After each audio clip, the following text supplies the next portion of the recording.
جمعہ کے دن صحیح احادیث سے پتہ چلتا ہے کہ ایک گھڑی ایسی آتی ہے کہ جس میں انسان جو اللہ سے مانگتا ہے وہ اس کو مل جاتے ہیں، اس کی دعا قبول ہو جاتی ہے۔ اس ساعت کے ایک متعین وقت میں اختلاف ہے، یعنی کس وقت ہوتی ہے یہ گھڑی، اس کے بارے میں کئی ایک روایات ملتی ہیں جو مختلف ہیں وہاں۔ مسلم کی مفرد روایتوں میں حضرت ابو موسیٰ رضی اللہ عنہ کی حدیث ہے کہ امام کے منبر پر بیٹھنے کے وقت سے لے کر نماز کے ختم ہونے تک ہے۔ مسلم کی حدیث کے مطابق امام کے منبر پر بیٹھنے کے وقت سے لے کر نماز کے ختم ہونے تک۔ ایک اور حدیث میں ہے کہ وہ امام کے خطبے سے فارغ ہونے سے لے کر نماز ختم ہونے تک ہے۔ تو نماز بھی تو دعاؤں کا مجموعہ ہے، اگر اس دوران وہ گھڑی آ جاتی ہے اور آپ کا دل نماز میں حاضر ہے تو آپ جو بھی پڑھ رہے ہیں قبول ہو جائے گا انشاءاللہ۔ ایک اور حدیث میں ہے کہ وہ امام کے خطبے سے فارغ ہونے سے لے کر نماز ختم ہونے تک ہے۔ حضرت جابر کی حدیث میں ہے کہ وہ عصر کے بعد کی آخری ساعت ہے، یعنی سورج غروب ہونے سے پہلے کا وقت ہے۔ حضرت انس کی حدیث میں ہے کہ اسے عصر سے لے کر غروب آفتاب تک تلاش کرو۔ یہ حدیث جو ہے یہ حسن ہے، ترمذی نے اس کی روایت کیا ہے۔ کون سی؟ عصر سے لے کر غروب آفتاب تک۔ حضرت ابوبکر اسرم نے کہا یہ احادیث دو وجہوں سے خالی نہیں، یعنی اتنا اختلاف کیوں ہے؟ یا تو بعض احادیث بعض سے زیادہ صحیح ہوگی، یعنی ایک وجہ تو یہ ہے، اور یا پھر یہ ساتھ مختلف اوقات میں منتقل ہوتی رہتی ہوگی، جیسا کہ لیلۃ القدر رمضان کی آخری 10 راتوں میں منتقل ہوتی رہتی، یعنی ایک جمعہ کو مثلا خطبے کے دوران کی گھڑی ہے اور پھر کسی اور میں نماز کے بیچ کی، کسی اور میں عصر کے وقت کی، تو اس وجہ سے ایک وقت نہیں بتایا پھر تو کیا ہوتا اگر ایک وقت پتہ چل جاتا، بس اس وقت میں ہم تھوڑا سا اہتمام کر لیتے اور باقی وقت بھول جاتے۔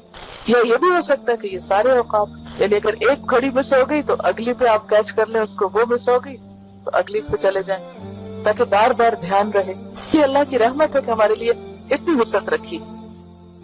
عامر بن اوس رضی اللہ عنہ سے روایت ہے، انہوں نے کہا کہ مجھے انبسہ بن ابی سفیان نے اپنے مرض الموت میں ایک حدیث سنائی جس سے انتہائی خوشی حاصل ہوتی ہے۔ کہتے ہیں میں نے ام حبیبہ سے سنا، وہ کہتی تھی میں نے رسول اللہ صلی اللہ علیہ وسلم کو فرماتے ہوئے سنا، جس نے ایک دن اور رات میں یعنی 24 آورز میں 12 رکعتیں ادا کی، اس کے لیے ان کے بدلے جنت میں ایک گھر بنا دیا جاتا ہے۔ ام حبیبہ رضی اللہ عنہا نے کہا جب سے میں نے ان کے بارے میں رسول اللہ صلی اللہ علیہ وسلم سے سنا، میں نے انہیں کبھی نہیں چھوڑا۔ ٹھیک ہے، جب سے میں نے ان کے بارے میں ام حبیبہ سے سنا، میں نے انہیں کبھی ترک نہیں کیا۔ اب ہم نے بھی ترک نہیں کری، پوری کوشش کرنی۔ نبی صلی اللہ علیہ وسلم نے فرمایا جو شخص ہمیشہ 12 رکعات پڑھے تو اللہ عز و جل اس شخص کے لیے جنت میں گھر بنائے گا۔ وہ کون سی ہیں 12 رکعتیں؟ پھر آپ نے خود ہی بتا دی۔ ظہر سے قبل 4، ظہر کے بعد 2، یہ سنت موقدہ کی بات ہو رہی سب، مغرب کے بعد 2، عشاء کے بعد 2، فجر سے پہلے 2 رکعات، یہ 12 ہو گئی فرضوں کے علاوہ۔ اوپر ہم نے فرضوں کی تعداد پڑھی تھی نا، 2 فجر کے، 4 ظہر، 4 عصر، 3 مغرب اور 4 عشاء کے، یہ فرض تو ہو گئے۔ فرض کے بعد سنت موقدہ کا درجہ آتا ہے، تو یہ کتنی ہے؟ 12۔ ٹھیک ہے، فجر میں 2، ظہر میں 4 پہلے، 2 بعد میں، مغرب میں 2 بعد میں، عشاء میں 2 بعد میں، فرضوں کی۔ ٹھیک ہے، اچھا اس میں ایک گنجائشیں بھی آگے آپ دیکھیں گے کہ اگر کسی وجہ سے جیسے ظہر میں جلدی ہے، آپ نے فرض پڑھ لیے الوداع کے اندر ہی اور سنت سوچتے ہیں گھر جا کے پڑھیں گے، جب تک گھر پہنچے عصر کا وقت بھی قریب ہو گیا، تو آپ چاہے عصر کا وقت داخل ہو رہا ہے اندر باہر ہے تب بھی پڑھ سکتے ہیں، ایون اگر عصر کی نماز بھی پڑھ لی ہے پھر اس کے بعد بھی پڑھ سکتے ہیں، اتنی گنجائش ہے ان میں۔ ٹھیک ہے، لیکن پڑھنے کا اہتمام کرنا چاہیے۔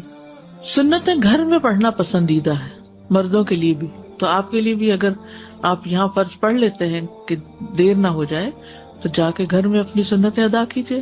ابن عمر رضی اللہ عنہما سے روایت ہے، انہوں نے کہا کہ رسول اللہ صلی اللہ علیہ وسلم نے فرمایا اپنے گھروں میں اپنی کچھ نماز پڑھ لیا کرو اور انہیں قبرستان نہ بناؤ۔